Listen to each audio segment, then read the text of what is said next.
Hey y'all, what's up? What going on? It's your girl Nika of Traveling with Nika, and I am back on y'all's screen. And today we are going to be talking about Bali. Pretty much all things to know about Bali or planning a trip to Bali, things that I recommend, things to avoid, all of that. I know you guys definitely should have checked out my Bali travel vlog.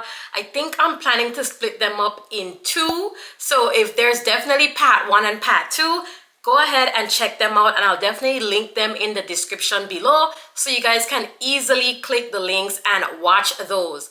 So let's talk about getting to Bali. So for me personally, I was actually already in Asia when I visited Bali. I was in Singapore, so it was definitely a super easy trip to get over to Bali, and I flew into the main airport, which is DPS. And that was a super easy experience. But if you're traveling directly from the US or you're traveling from the UK or the Caribbean, definitely make sure that you plan your arrival into Bali accordingly. It's definitely going to be a long travel day just because of Bali's location. And for those who are on the other side of the world, it's gonna take a little while. Also, when it comes to getting into Bali, you do need a visa if you hold like a US passport. So I'm only speaking about my experience as a US citizen. I was eligible for a visa on arrival, which costs around $35 US. It was definitely a super easy process. As soon as you were able to get into the immigration area, there were signs telling you where to line up for the visa on arrival, and I was able to pay with my card right there and then and get everything processed. You also need to pay like a tourist tax, and it came up to about $10 US, and I actually did that ahead of time. So I will leave the official links in the bio as well so that you guys can easily access those. Be careful whenever you're trying to apply for things online. Make sure that you are only using the official government sites, because there are a lot of different scams that could be out there trying to charge you more than something actually really costs to process, like visas and things like that. You also could do your visa beforehand, but again, I did the visa on arrival route, and I highly recommend that you at least check to see if you are a citizen of another country, if you are eligible for visa on arrival. When it comes to getting around in Bali, I feel like Bali is a place that you probably would want to hire a driver. And the reason I'm saying that is because if you're gonna be staying in Ubud, which is a very popular place for a lot of tourists to stay in Bali, especially if you're not gonna be like backpacking through Asia and going all over Indonesia, if you're literally just going to Bali for, let's just say, like a week, a lot of people just kind of like station themselves in Ubud. I would say that I definitely would have preferred to do two towns in Bali to be able to get to some of the other areas a little bit more easier. But if you're gonna be stationed in Ubud, definitely consider hiring a driver to kind of get you around Bali. But when it comes to getting around like in the Ubud area, and use Grab. So those are rideshare options that you can use as well. A lot of people also like rent scooters in Bali, and trust me, I understand why, because when it comes to walking around like in Ubud, it's like no real walking space, like sidewalks and things like that is very hectic and crazy. There's barely any at certain points depending on like which streets you're walking on, because the streets could be kind of small. So if you want to rent a scooter, kudos to you if you want to rent a scooter. That definitely was not something that I would do. So for us getting around, we hired a driver, and then we also just used those rideshare options that I mentioned before for us to get around. And also on the topic of getting around, you definitely want to add in buffer time when it comes to getting to places in Bali, because the traffic is insane. Like, I'm not exaggerating at all. Like, if you know you need to get to some place for like 9 a.m. and it takes like, let's just say it takes only 30 minutes, I would actually recommend that you literally leave at like 8 o'clock to give you like an additional 30 minutes, because the traffic sometimes in Bali is definitely crazy. So definitely wanted to let you guys know about that. As I mentioned, when it comes to where to stay, a lot of people do stay in Ubud, and that is where we stayed. And I will put our hotel information in the description box as well. We stayed at a pretty like nice 5-star resort. The resort was nice, but as I said, I definitely would have preferred if we ended up staying in two areas, and here are some other areas in Bali that you might want to consider if you have the time to like switch hotels and things like that. So I have the list here. So there's Canggu, there's also Seminyak, there's also Uluwatu. So these are other areas in Bali, like other regions that you could possibly stay in addition to Ubud. Definitely would consider Ubud for sure as like one of your main points, but you could definitely research those other areas if you're interested in trying to like spread yourself out. So now we're gonna start getting into some different recommendations and things that we did in Bali that I definitely would recommend or I don't recommend. You absolutely need to treat yourself when you're in Bali. So you could do more like upscale. So you can basically do treatments at like a resort. Probably your own resort might offer that, or if you're staying like in an Airbnb, like a villa, you can absolutely arrange with your villa to get like in-room massages and things like that. But one of the things I would also say is that if you go into Ubud, there's definitely like more like street massages, meaning like these places are like hole in the walls, not fancy at all, but the massages are super cheap and they definitely do a great job. It really depends on the kind of vibe you're going for. Personally, for me, I did both and my treatments were fine. Basically did massages at like a resort, and I also have done like the street massages at, you know, the lesser known like places that are not like all fancy and, you know, luxury and all of that. And I had good treatments all around. The prices are definitely super low. If you guys watched the vlog, you would have seen that I literally got a massage for probably like $7 US, and that was like a 1-hour massage. Definitely make sure that you do some type of treatment in Bali, whether it's luxury or just more no frills. So when it comes to some of the activities that I did, I guess I'll start with probably like my top 3. One would be doing the river rafting. That was hands down one of the best experiences that I had in Bali. The adrenaline rush from that experience was incredible. And then 2 is ATVs in the jungle in Bali. I highly recommend doing that experience as well if you're, again, a very adventurous, adrenaline type person. That is the perfect experience that you would have in Bali. And then 3rd, I would recommend also doing the silver jewelry making class that we did in Bali. I actually really liked that experience because I thought it was something that was definitely unique that I've not seen in a lot of people's like content when it comes to Bali. A lot of people obviously post like the typical like flying dress photo shoot, going to the rice terraces for also like pictures or zip lining, the flower baths, things like that is definitely very typical for Bali for like tourists. They prefer those type of tourist experiences, and I did those experiences as well. But those would be my other 3 top things that I recommend to do in Bali, hands down. One of my other favorite experiences in Bali, so I guess this would kind of be like top 4 instead of top 3. But one of my other favorite experiences was the Balinese cooking class. That was so great. And we did that like on our 2nd day there. And we actually was pretty much in like somebody's backyard because they had it on their family like compound. And that was such a great experience, super, super hands-on.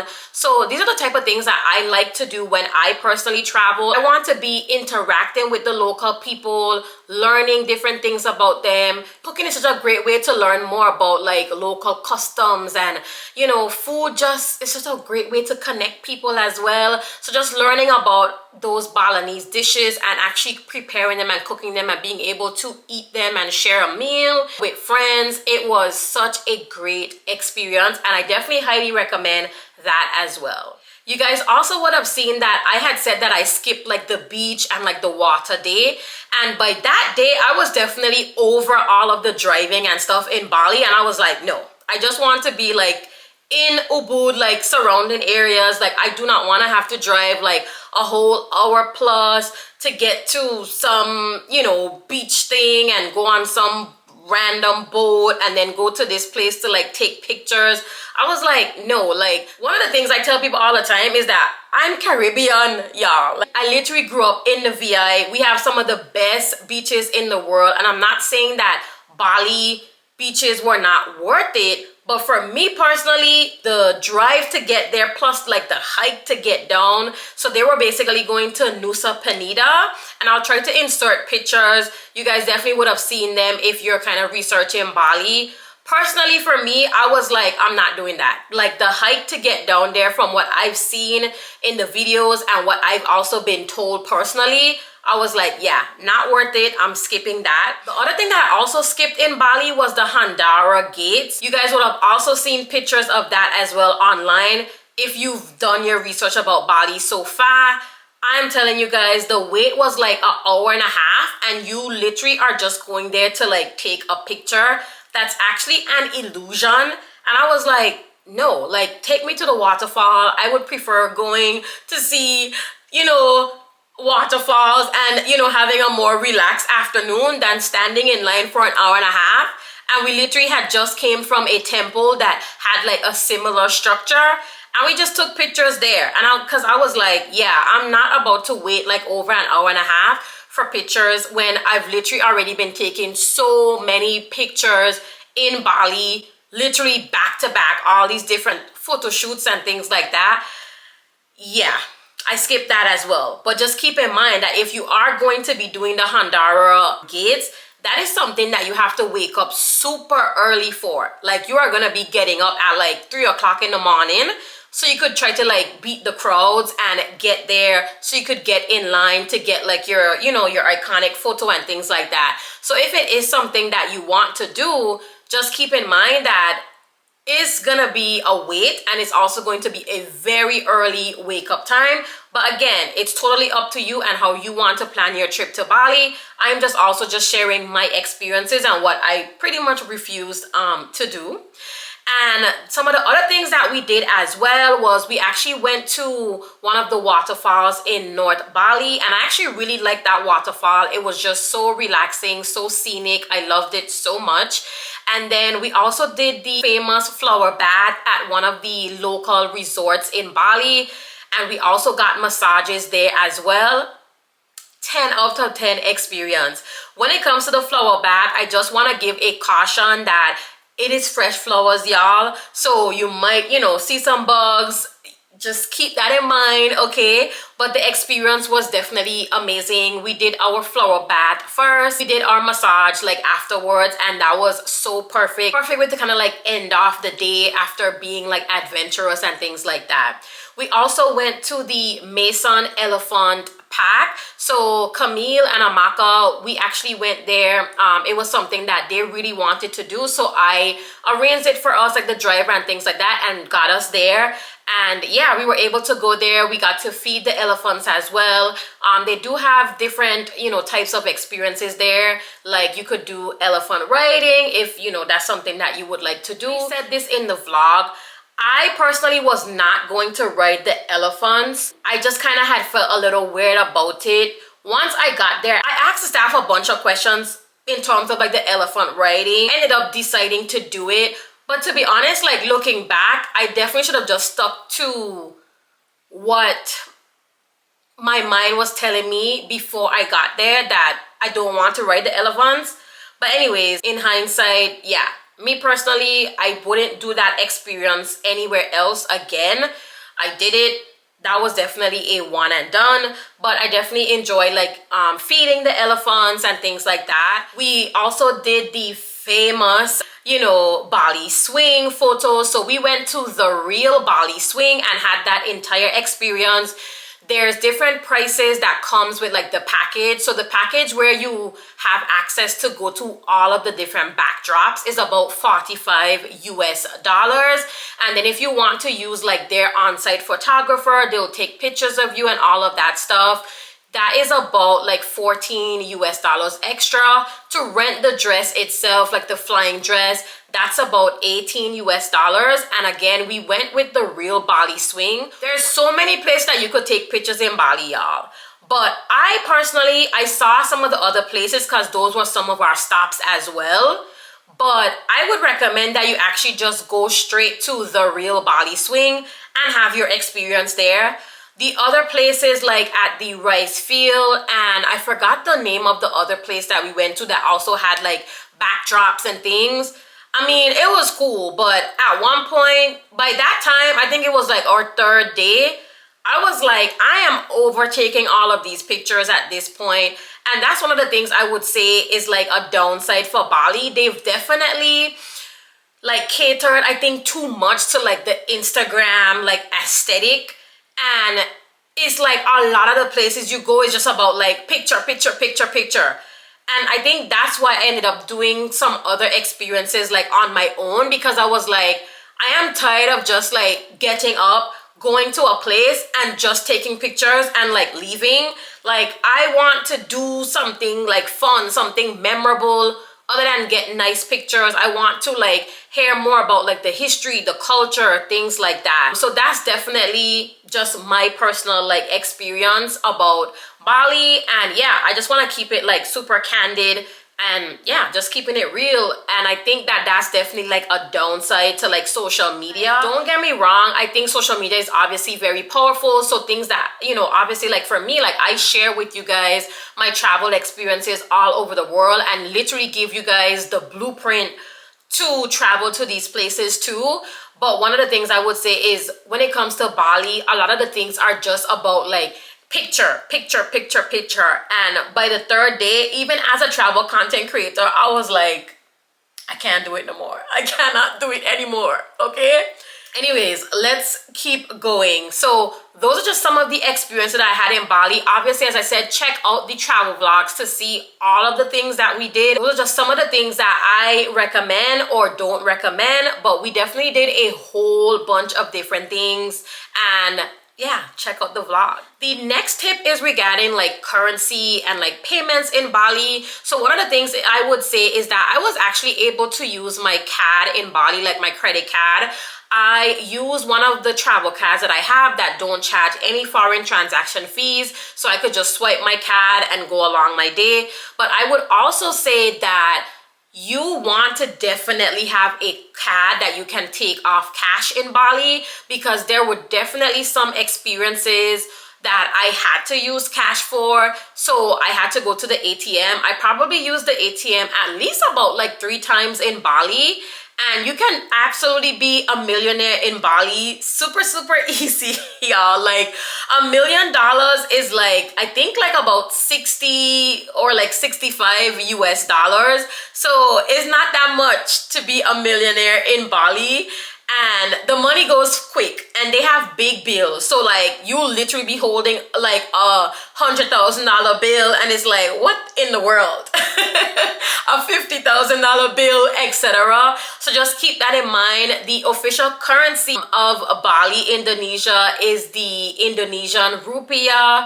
And as I said, they have big bills, y'all. So just keep that in mind when you're withdrawing. Like you literally will be typing in like, give me like $2 million, okay? Because you're gonna need that cash to be able to pay for different things. So I highly recommend considering how you're going to get cash. I personally just recommend using a card that doesn't charge you any like fees or very minimal fees if you don't have access to a card that doesn't charge you any fees at all for withdrawing abroad. I personally use the Charles Schwab debit card, and that is my go-to card for using at the ATM to get cash when I travel to foreign countries. And since we're on the topic of currency, a lot of people basically ask if you need to like tip in Bali.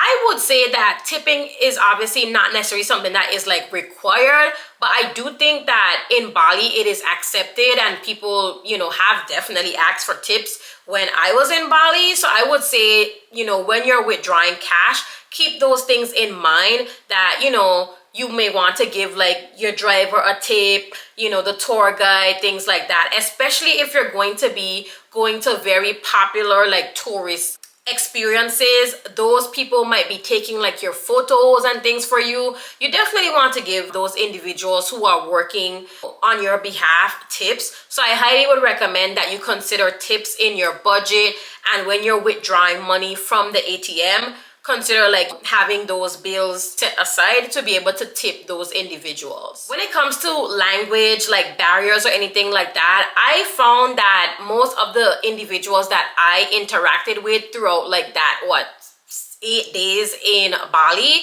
they all spoke English. So I would say that English is widely spoken by individuals who are vendors, resort staff, driver. But just keep in mind that it could still possibly have like a little bit of language barrier. So just be patient when you are communicating with anyone that is from Bali, and if they maybe need to repeat something, or if you need them to probably repeat something, if your language is like English, just definitely be patient. But I would say that English is widely spoken. So when it comes to like food, I would recommend that you definitely try some local Balinese foods. You can try like, they have like this fried rice and it's called like nasi goreng.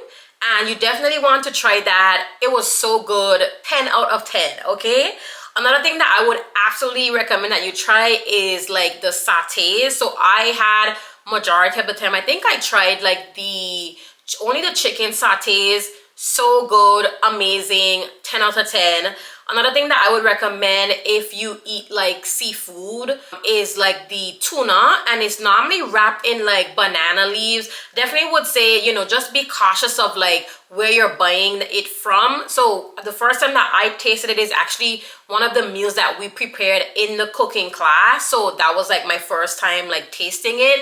And I did try it again at like a restaurant in Ubud, but I would definitely just be cautious about like trying it like as street food because it is fish. You definitely don't want to have like any issues, you know, with your stomach. So if you want to try something like that, I would probably recommend doing so at like a more like upscale type of like restaurant versus like maybe just like as street food, just to probably avoid having like Bali belly.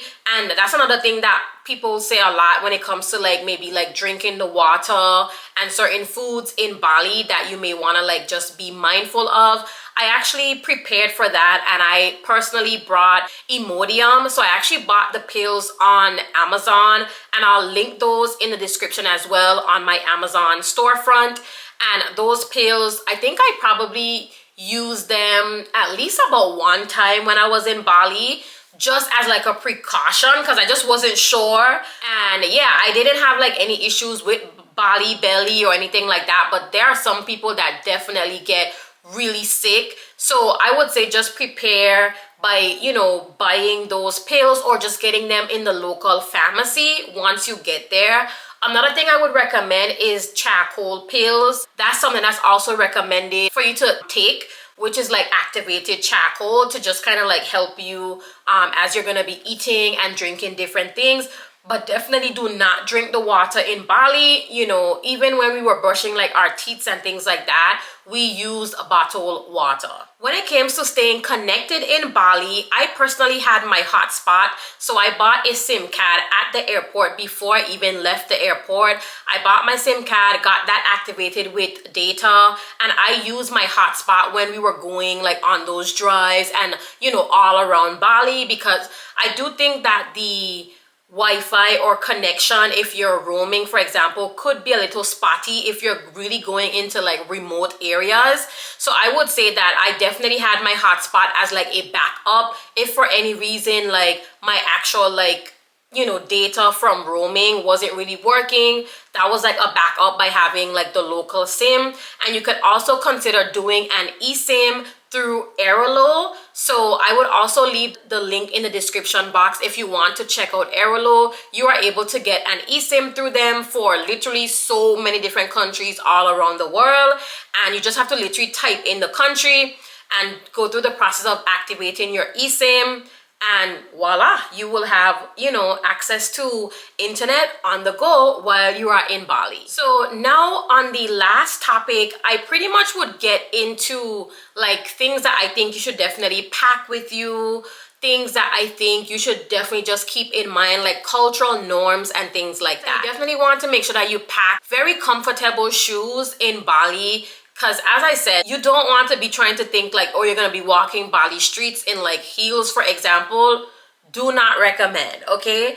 Make sure you pack very comfortable shoes. I would say pack a mix of shoes like sneakers, nice little sandals, things like that. If you're going to be visiting temples, you definitely want to make sure that you are covered properly. So make sure that you are packing some type of like scarf to put around like your shoulders if they are like exposed. Make sure that if you're wearing like a skirt or pants, that they actually, you know, cover like your knees and things like that. Just make sure that you are dressed appropriately. Also for women, if you're actually on your menstrual cycle, they do not allow you to enter the temples.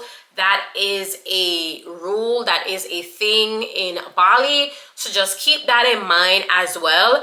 And if you are walking around Bali and you see little like flowers on the ground, that is actually offerings. So don't like stamp on them or anything like that. That would definitely be like a no-no. So just keep that in mind. I definitely would recommend that you have one of the waterproof like pouches that you can put your phone into, especially for like the river tubing and things like that. You do not want your phone to be getting wet and you lose all of your Bali memories. So definitely come prepared. And then also the companies normally give you like a dry bag as well to basically put your things in. So like for the river rafting experience, we were given like dry bags to like put all of our things in. So I would say just keep in mind when you're packing for these excursions that you definitely don't want to bring a whole bunch of things with you, because you want to make sure that your things can fit into that dry bag, right? But I would say just for extra protection for your phone, definitely come with one of those waterproof like pouches. Another thing is primarily Balinese people are Hindu.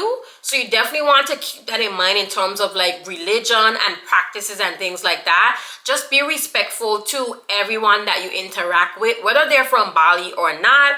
Just, you know, be respectful, y'all. You are in a foreign country and you want to make sure that you are appreciating and respecting the culture of others around you. Another thing I would say is that you definitely want to pack some type of like mosquito like repellent. I personally use one, I think it's like Ben's, but it has like DEET in it. I've literally used that in so many places. It is definitely one of the best mosquito like repellents that I've ever like had, and I've been using it for quite a number of years. Yeah, so I definitely would recommend packing some type of mosquito repellent with you as well before you get to Bali. But let's just say that you forgot it, go to the pharmacy. I'm telling y'all, go to the pharmacy, okay?